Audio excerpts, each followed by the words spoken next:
গল্পের নাম আদালত। একটি চায়ের কেতলির পাইপ মানুষকে খুন করতে লাগলো।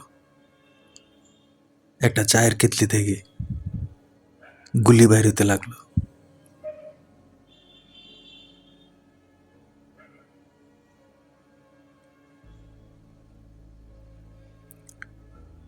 বাসাটি ছিল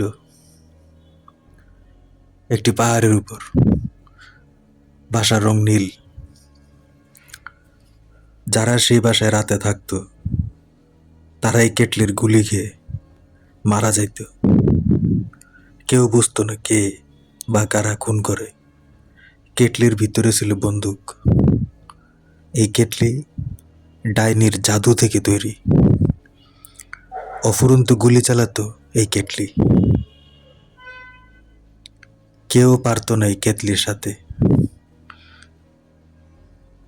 সারা শহর উড়ে উড়ে তার সকলকে গুলি করত। সকলে থাকতো ভয়ে। সকলে পালাইতে থাকে। কেউ জানে না কিভাবে বাঁচবে সকলে। বারান্দায় লুকালো যারা, তাদের সকলে মরল কেতলির কাছে। চেক শার্ট পরা একটা লোক, যার মুখটি চোক্কা, সে গিয়েছিল কেতলি ধ্বংস করতে। তাকেও হত্যা করলো, কারণ সে ভাবছিল কেতলির সামনের ছিদ্র বন্ধ করলে, পাথর দিয়ে কেতলির সামনের ছিদ্র বন্ধ করলে কেতলি থামবে। কিন্তু না, বরং কেতলির ঢাকনা খুলে বেরোলো রাইফেল। গুলি করলো যে কিনা আসে কেতলির পাইপ পাথর দিয়ে আটকিয়ে বন্ধ করতে। তাকে সকলে রাস্তায় পুতুল বানিয়ে রাখে, যাতে সেগুলোকে গুলি করতে গিয়ে শেষ হয় গুলি। কিন্তু কেতলির গুলি অফুরন্ত। শেষ হলো না কেতলির গুলি। হঠাৎ একদিন কেতলি আদালতে গেল।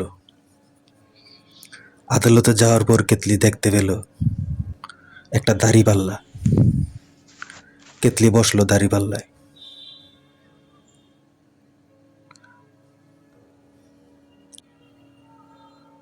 সকলে তা থেকে হাসলো, যখন পাশের প্লেটে ভর না থাকা সত্ত্বেও কেটলির কোনো ভর দাড়িপাল্লায় আসলো না। সকলে হাসলো কেটলির ওজন যখন পাতলা হলো। দাড়িপাল্লায় কোনো প্লেটই একটু নিচে নামলো না। যে প্লেটটিতে বসেছিল সেটিও স্থির হইল। পাশের প্লেটে কোনো ভর না থাকা সত্ত্বেও পাশের প্লেটটিও স্থির হইল। পাশের প্লেটটি উপরে উঠলো না, এবং কেতলি যেই প্লেটটাতে বসছিল সেই প্লেটটা নিচে নামলো না। সবাই বুঝলো কেতলির কোনো ভর নাই। এরপর কেতলি দেখলো ভিড় বাড়তে থাকে আদালতে। সবাই হাসাহাসি করতে থাকে। মান সম্মান বাঁচাতে কেতলি সারা শহর ঘুরলো। বালু খুঁজলো, কোথাও বালু পাইল না। বালু দিয়ে ভরতে চাইল কেতলি। কেতলির বক্স বালু দিয়ে ভরতে চাইল, যাতে কেতলির ওজন বাড়ে, কিন্তু কোথাও বালু নেই। হঠাৎ কেতলি দেখতে পেল একজন বালক দাঁত ব্রাশ করছে ওয়াশরুমে। দাঁত মাজার চারকোল কালো পাউডার দিয়ে, যেটাকে বাংলায় বলে দাঁতের কালি। সেই চারকোল পাউডার ভরল কেতলি নিজের ভিতরে। যেহেতু কেতলি কোথাও বালু পাইল না, ওজন বাড়াতে চাইল তার। যেহেতু সবাই হাসাহাসি করতেছে কেতলিকে নিয়ে, সাথে সাথে কেতলি যখনই ভিতরে চারকোল পাউডার ভরল, সাথে সাথে সেটি আবার স্বাভাবিক কেতলিতে পরিণত হলো। ও বাথরুমের বদনা হলো। শহরের সকল মানুষ বাঁচতে পারল।